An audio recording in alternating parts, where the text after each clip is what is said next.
The crystalline chambers of the Galactic Council sparkled with strange lights as beings from across the galaxy gathered for their meeting. High Counselor Vextera, a tall creature made of pure golden energy, raised her glowing hand to begin the session. "Today we discuss the human problem," she announced. Her voice echoed through special translators that let every alien species understand her words.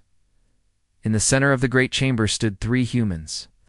Commander Kunho wore a simple blue military uniform that looked plain compared to the colorful mechanical bodies around him.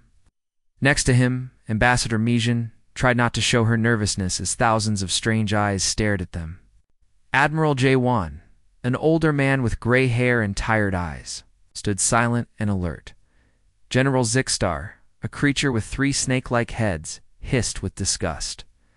"These mammals want to join our ancient council. How amusing." Counselor Nethris, whose people had traveled between stars for millions of years, made a sound like breaking glass that meant laughter. "Look at them. They still shoot metal bullets and burn fuel to fly their ships. So primitive." Ambassador Majin stepped forward bravely. "Honored counselors, humans have many good things to share. We grow food well, and our doctors save many lives. Be quiet." Vextara's light flashed bright red. "You speak only when we allow it, primitive creature." What followed was not a fair discussion, but cruel mockery. The Zephyrians, who looked like walking crystals, thought human bodies were disgusting. The Void Dancers, who controlled dark energy, laughed at human spaceships. Each alien species took turns listing why humans were weak and worthless. "They fight wars by throwing metal at each other," said Counselor Kethlon with disgust. "Savage," another voice added. "Their rockets are so slow. My child's toy ship moves faster." Admiral J1 listened to every insult without changing his expression. His weathered face stayed calm as the aliens talked about his people like they were discussing broken machines. After an hour of insults, Vextera made her announcement. "We have decided humans will be given associate status. You may dig rocks from asteroids and do simple work for us. Your armies will be destroyed and we will protect you." "No," Admiral J1 said quietly. The massive chamber fell completely. Silent, thousands of aliens turned to stare at the human who dared refuse them. "You reject our generous gift." Vextara, a slight pulsed with dangerous colors. "We refuse to become slaves," Mijin said clearly. "We want equal partnership, or we will stay independent." The laughter that erupted was deafening. Creatures who had been enemies for centuries all laughed together at human boldness. "Independent?" General Zixstar's 3 heads swayed as he spoke. "You control 3 small planets and a few patrol ships. We rule 10,000 star systems." "Then we politely withdraw our request," Admiral J1 said with a small bow. "We will return to our simple corner of space." As the humans turned to leave, Vextera's voice stopped them cold. "You misunderstand. We have decided what is best for you. You have no choice in this matter." The 3 humans looked at each other. With worried faces, young Commander Kunho stepped forward. "Are you threatening us?" "We are telling you facts," came the reply. "A peacekeeping fleet will come with you to make sure everything goes smoothly." Admiral J1 nodded slowly, his mind working, "I see. And what happens if we say no?" "Then you will learn why we are called the Galactic Council." The threat hung in the air like poison.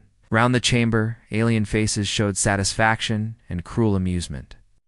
They had dealt with rebellious species before. These humans would learn their place quickly enough. Commander Kunho felt anger rising in his chest. But Admiral J1 placed a calming hand on his shoulder. The older man had fought in many wars and knew when to fight and when to wait. "We understand your position," Admiral J1 said calmly. "When will this peacekeeping force arrive?" "Within 1 standard week," Vextera replied. "Prepare your people for their new role in galactic society." Ambassador Majin wanted to argue more, but she saw the warning look in Admiral J1's eyes. This was not the time for more words. "We will inform our government," she said simply, as the humans walked through the long corridors toward their ship. They said nothing, but each of them was thinking the same thing. The Galactic Council had made a terrible mistake. They thought humans were weak because their technology was different. They thought humans would surrender because they had fewer ships. They were about to learn that humans had something the Council had forgotten during their millions of years of easy rule. They had something that could not be measured by counting ships or comparing weapons. They had the will to fight for their freedom, no matter the cost. The council chamber continued buzzing with satisfied conversation as the humans departed. None of the aliens noticed the calm determination in Admiral J1's eyes, or the quiet anger in Ambassador McGinn's voice, or the young fire burning in Commander Kunho's heart. They had dismissed humans as primitives. Soon they would learn the difference between primitive and helpless. 3 days after the humans left the council chambers, a fleet of alien warships gathered in space near the Kepler system. Admiral Vexmara, a being made of dark energy who had no physical body, commanded 42 ships from his flagship called Eternal Darkness. His people had stopped having bodies millions of years ago and now existed as pure thought within dark energy fields. To Admiral Vexmara, humans were no smarter than pets. The council had sent what they considered a small force to deal with these troublesome primitives. 12 heavy battlecruisers and 30 smaller escort ships should be more than enough to handle a few stubborn humans. Patrol Leader Velthan, what do you see? Vexmara asked, as his ships entered the edge of human territory. Our long-distance scanners show very little human activity, replied the crystal being who led the scout ships. We detect 3 small vessels near the 4th planet. They look like mining ships. Vexmara's energy form shimmered with what passed for laughter among his kind. They are trying to hide their warships, how typical of primitives. But what the alien fleet found was not hidden warships. Instead, they discovered a small group of human cargo vessels led by Captain Saw Young aboard the merchant ship Prosperity. Her crew of 22 people had been moving refined metals from the asteroid belt. When the massive alien fleet suddenly appeared in their space, "This is Admiral Vexmara of the Galactic Council Enforcement Fleet." The message crackled over human radio channels. "Prepare to be searched and inspected." Captain Soyoung had once been a military officer who served under Admiral J1 before becoming a merchant captain. She pressed her radio button with calm hands. "Oh, Young, of the merchant vessel Prosperity. We are in free space, conducting legal business. There is no free space here, human, only council space. Allow us to board your ships, or we will destroy you." Soyoung looked around at her crew. These were engineers, miners, and traders who had never wanted to fight anyone. Her first officer, Lieutenant Dongwu, shook his head sadly. "What are your orders, Captain?" Soyoung thought about her young daughter waiting for her back on Earth, about the small home in Seoul where she had grown up looking at the stars and dreaming of space travel. "Send a message to Earth," she said quietly. "Tell them we are coming." Home? What happened next shocked the alien fleet commanders. The human merchant ships did not run away or surrender as expected. Instead, they turned toward the massive alien fleet and began attacking. Their small defensive weapons, which were designed to clear away dangerous space rocks, started firing at the council ships. "They are shooting at us." Velthan's voice carried amazement across the alien communication network. The council ships had powerful shields that easily stopped the weak human weapons. But something strange began happening. The merchant ships started moving together in perfect harmony, like dancers following the same music. They aimed their weapons at the alien ship's sensor equipment with incredible accuracy. "Blind them." Soyoung commanded her crew. "Use everything we have." The humans knew they could not win this fight. That was never their goal. But they fought with such fierce determination that it frightened their enemies. When the Prosperity's engines were finally destroyed by enemy fire, Captain Soyoung aimed her dying ship directly at a council escort vessel and crashed into it, destroying both ships. When the battle ended, all 3 human merchant ships had been destroyed.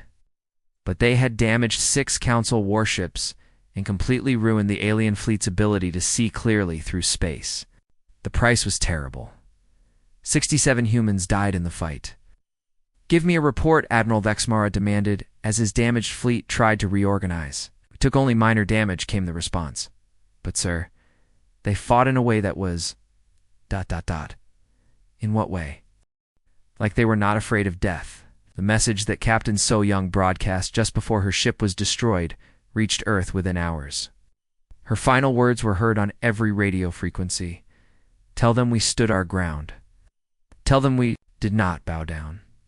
On Earth, Admiral J1 stood in the military command center watching the recording of the battle.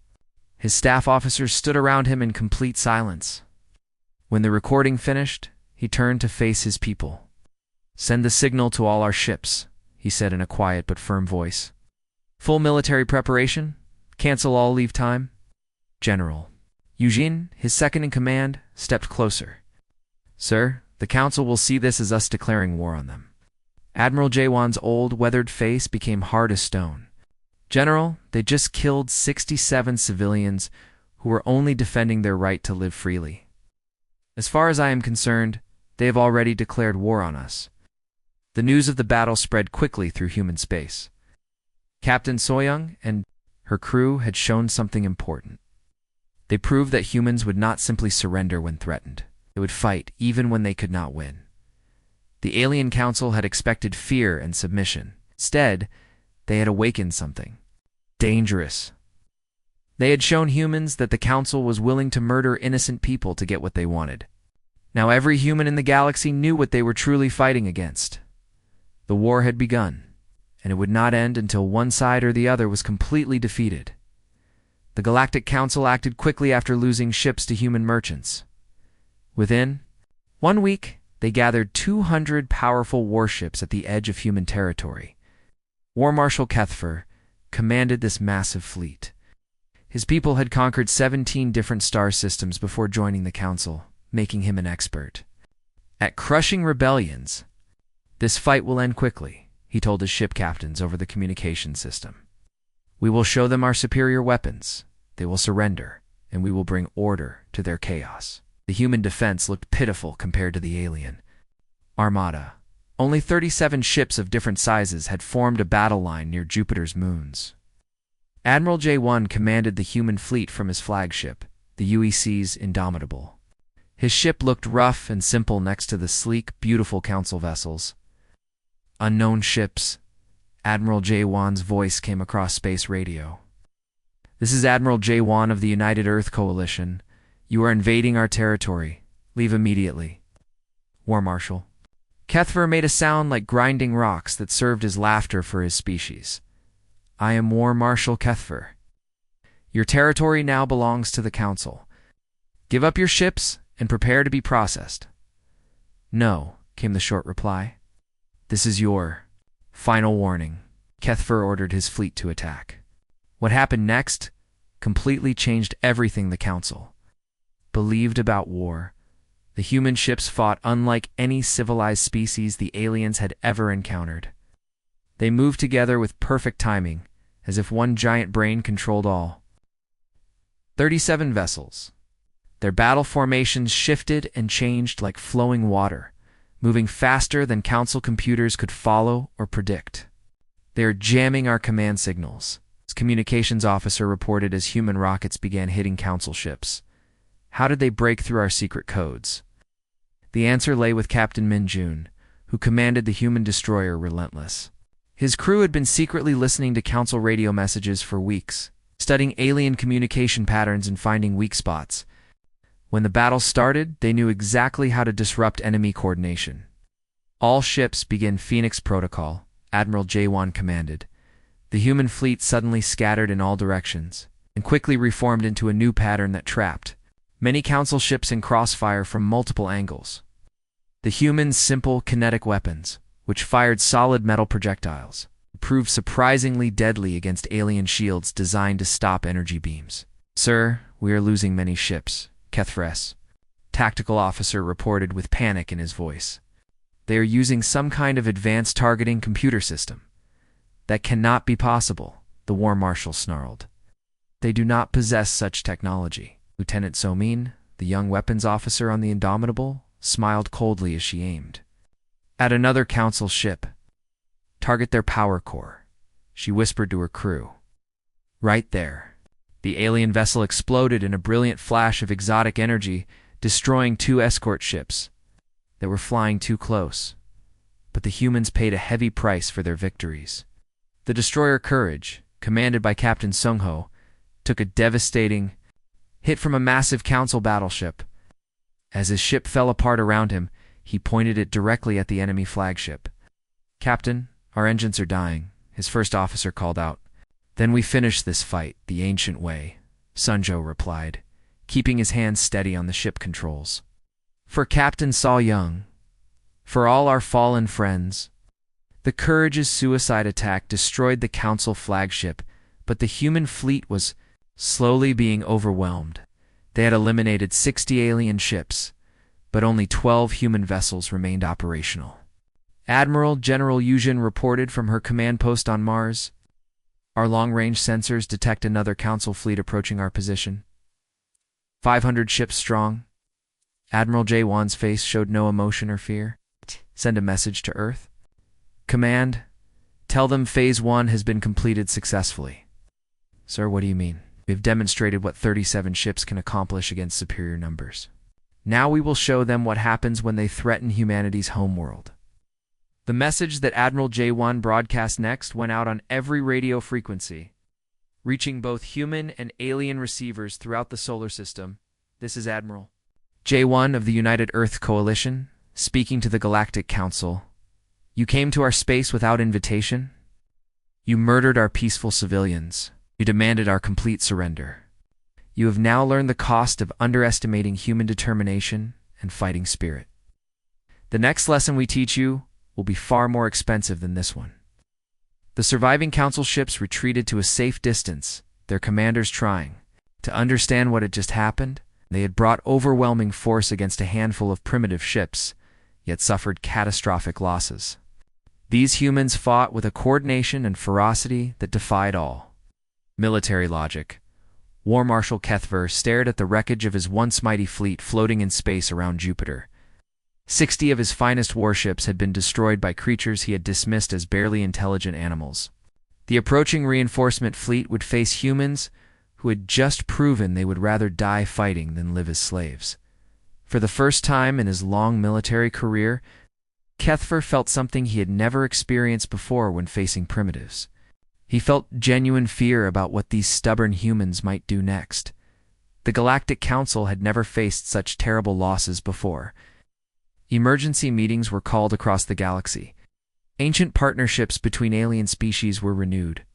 The largest military fleet in galactic history began gathering from every corner of space. 3,000 warships from 47 different species came together to attack the Sol system. Grand Admiral Nextari, a brilliant military mind whose victories were famous throughout the galaxy, commanded this massive armada. "This rebellion ends today," he announced to all the fleet commanders. "We will completely destroy these humans and create an example that will frighten other species for thousands of years." To the aliens' surprise, the human response seemed to be complete surrender. Their long-distance scanners found no ships, no defenses, and no military activity anywhere in human space.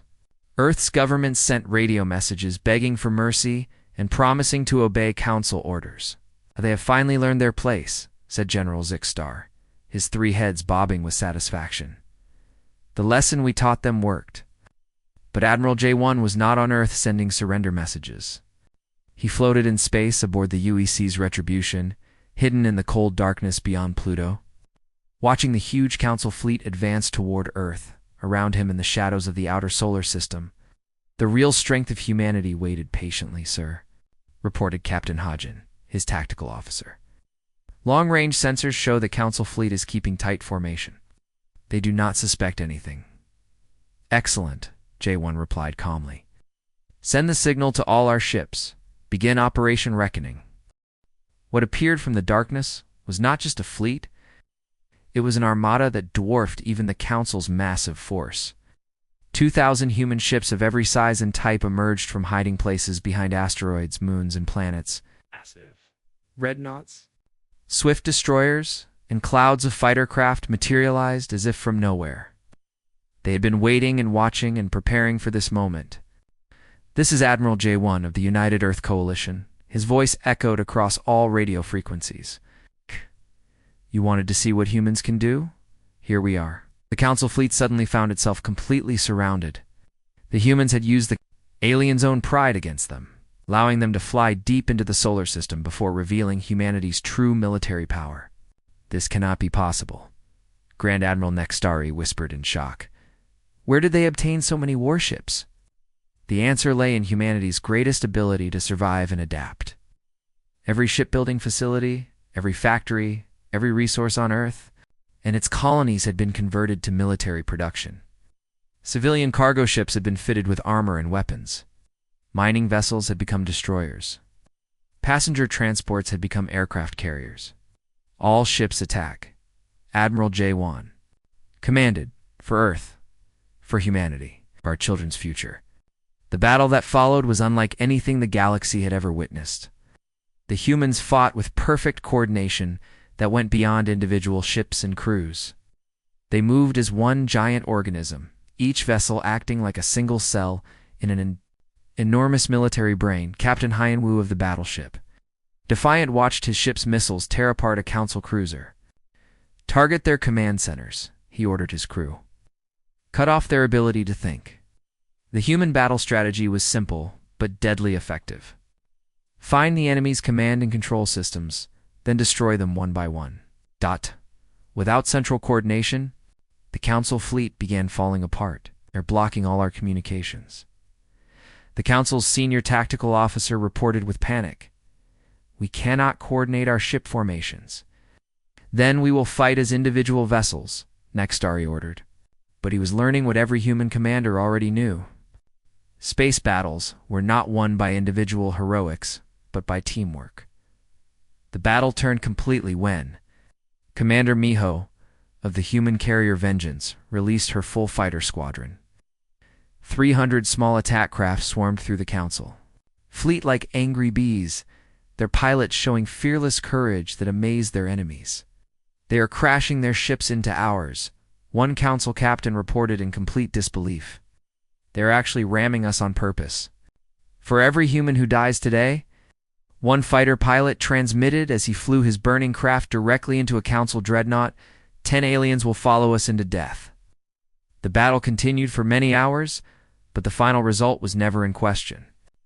The Council fleet, despite having more ships at the start, was systematically destroyed. Their advanced shields and armor were impressive, but human weapons had been specifically designed to overcome these defenses. When the fighting finally stopped, the Sol system was filled with the floating wreckage of Council ships. The human fleet, though damaged and bloodied, remained strong and organized. They had achieved total victory. This is Admiral J1 speaking to all surviving Council vessels. His transmission reached across space. It came to our home too. Destroy us. You have learned the cost of that mistake. Any ship that wishes to surrender may leave safely. Any ship that wishes to continue fighting will be destroyed. Choose your path now. The remnants of the once mighty Council fleet, fewer than 300 ships from the original 3,000, chose to retreat. They limped away from Earth's solar system, carrying with them news that would change the entire galaxy forever. The age of Council dominance was over. A new power had emerged from the darkness of space, and its name was humanity. News of the Council's crushing defeat traveled across the galaxy faster than light itself. The impossible had become reality. Species the aliens had called primitive had not only fought back against the mighty Galactic Council, but had completely destroyed their greatest fleet. On thousands of worlds throughout space, enslaved peoples looked at their alien masters with completely different eyes. On Earth, Admiral J1 stood in the underground war room beneath Sol, surrounded by his military staff. Above them, the planet's surface still showed signs of the Great Battle. Pieces of destroyed Council ships floated in orbit, and the lights of cities below reminded everyone that Earth was no longer alone in the universe. Sir General Eugene reported. Our long-distance sensors show Council fleets pulling back from 17 different sectors. They appear to be gathering around their most important homeworlds. What about the enslaved species? Revolution, she answered with one simple word. The Kethran uprising started 3 hours ago. Silicon Collective has announced its independence. The Void Touched are demanding equal rights and representation. Admiral J1 nodded slowly, understanding what this meant. Send ambassadors to each rebellion. offer them our support. Give them weapons, military advisors, whatever they need to fight. Sir, that action could make the entire galaxy unstable and chaotic. General, the galaxy was never truly stable. It was only controlled by bullies who convinced everyone they were like gods. We have shown the universe that they are not gods at all. The change happened quickly and violently. The Galactic Council, which had ruled the galaxy for thousands of years, suddenly found itself fighting wars on dozens of different fronts.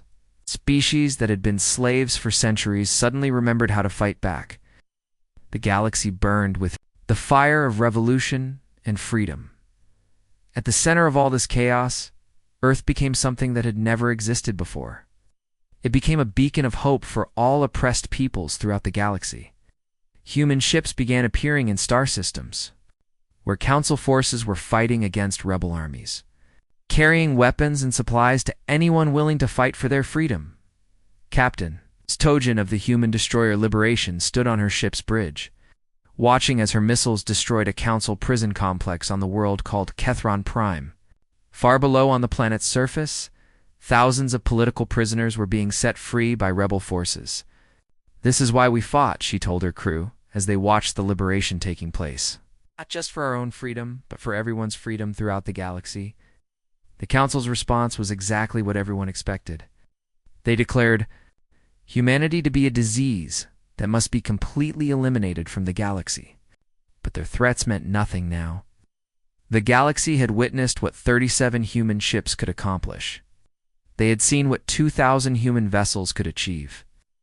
No one wanted to discover what Earth's complete military power might be capable of doing. On the former council world of Nixtera, now High Counselor Vextera stood in her beautiful crystal chambers, watching helplessly as her ancient empire fell apart piece by piece. The bitter irony was not lost on her. By trying to enslave humanity, the Council had unleashed something far more dangerous than a simple military defeat. They are not just fighting against us, she said to her few remaining counselors. They are teaching everyone else in the galaxy how to fight against us too. The truth was spreading across the galaxy like a deadly virus. The Council's power had always been based on one simple belief: that resistance was pointless because their technology and organization made them impossible to defeat. Humanity had proven this belief completely wrong. Give me a status report, Admiral J1 requested during his morning military briefing. The Zephyrian hegemony has completely collapsed, his intelligence officer reported. The crystal beings are fleeing to the Outer Rim territories. The Void Dancers have retreated to their home dimension. The Luminari Collective is negotiating peace treaties with rebel forces. What about the Council itself? Effectively finished, sir? They now control perhaps 24 star systems, down from more than 10,000. Admiral J1 leaned back in his chair, feeling the enormous weight of what they had accomplished. What about our casualties? Human military losses are estimated at 60,000 personnel. Civilian casualties were kept to a minimum, and the rebel forces unknown. Sir, probably several million dead. But they are winning their fights. The old admiral nodded sadly. Freedom never comes without a price, does it? 1 year after the Great Battle of Sol, Ambassador Mijin stood before the First Galactic Congress of Free Worlds. Representatives from hundreds of different species filled the enormous meeting hall. Each delegate represented a people who had once been slaves of the Council. The age of empire and slavery is finished, she announced to the gathered delegates. We meet here not as conquerors and conquered, but as equals. The galaxy belongs to all of us together. The applause was deafening, but Mijin's thoughts were far away. She remembered Captain Soyoung, who had chosen death rather than surrender. She thought about the millions who had died in the wars of liberation. She considered the terrible price that freedom always demands. The galaxy would never be the same again. The old order was completely dead, replaced by something chaotic and messy, but also beautiful. Community of free worlds, each one deciding its own future and destiny, and at the center of it all, on a small blue planet in an ordinary star system, humans continued their daily lives, knowing they had given freedom to the entire galaxy.